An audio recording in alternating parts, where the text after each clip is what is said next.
literary elements are aspects, parts, or characteristics of a text.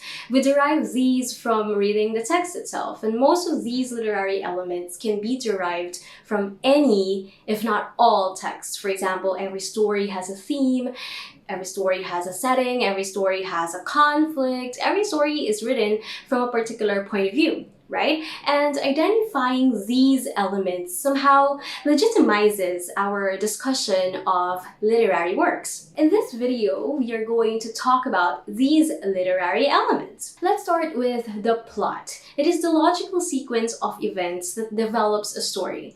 Common parts are exposition, rising action, climax, falling action, and resolution. Recap of what these are. Exposition is the very beginning of a story. Authors usually introduce the major characters and settings to the reader. Conflict is the problem that the main characters have to tackle. There could be a major conflict or the overarching problem that characters face, and minor conflicts or the smaller obstacles characters have to overcome to resolve the major conflict. Usually, conflict is a struggle between opposing forces, which is the driving force of a story. Some classical conflicts are man versus nature, man versus man, man versus God. Some modern conflicts are man versus society, man versus himself, and man versus no God. And some postmodern conflicts are man versus technology, man versus the reality, and man versus author. Rising action is literally everything that happens in a story that leads up to the climax of the plot.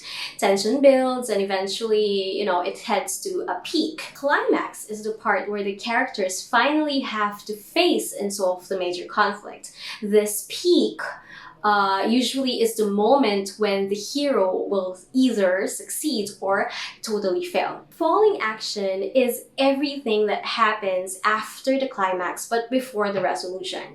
So the author ties up any loose ends and starts bringing the story to a close. Resolution is the conclusion of a story, not necessarily happy. For example, the resolution in Romeo and Juliet is the death of both main characters. But it's still the ending.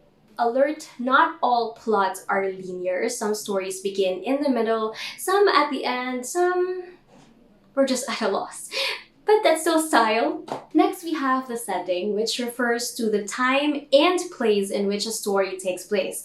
Take note, though, that this may not all the time refer to physical time and place. It could be figurative time and place, or even psychological time and place. There could be multiple settings in a particular work, especially in longer works. And settings can be used to create mood or hint at the story's theme or reflect at the interior state of the characters.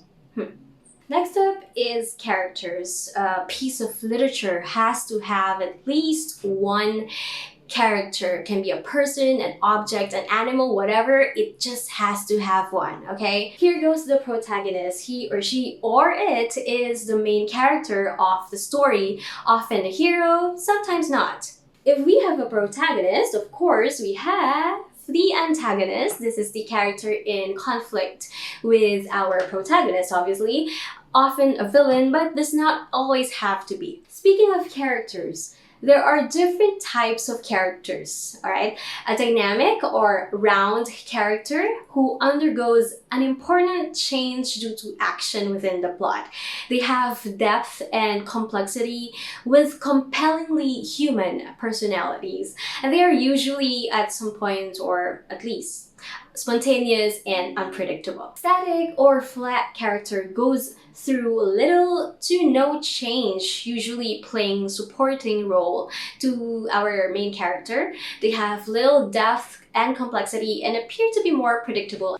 A stock character who is stereotypically relying heavily on cultural types are narrowly defined, and these characters are fairly predictable too. We also have characterization. This is the author's means of conveying to reader like you and me a character's personality, life, history, fashion, physical attributes, etc., and also directly refers to the description thereof. Integral to character development is dialogue. dialogue, which is where characters of a narrative speak to one another. Dialogue reveals so much about the characters. Let's move on to the narrator. Obviously, the narrator is the one who tells the story. Meanwhile, narrative point of view determines through whose perspective the story is told. Narrative method is the manner in which a narrative is presented, comprising plot and setting. It is how the various elements of a story are assembled. Now, mood is the general atmosphere of a narrative. A work's tone can be like playful, serious, upbeat, detached, ironic, intimate, objective, etc. And finally, the theme. It is the central idea, message, or concept of a story. A theme is generally stated in a complete sentence, although a lot of us are used to identifying theme as one word, but that wouldn't encapsulate a specific literary work enough. Maybe we are confusing it with subject. But the theme is different. It is the big idea or ideas explored in a work of literature. Themes are most often universal ideas that transcend the confines of language, culture, or ethnicity. The theme is the deeper meaning behind every story. So there you have it. You guys seriously have to include these literary elements in your analytical toolbox because they're really a good place to start with in dealing with literature.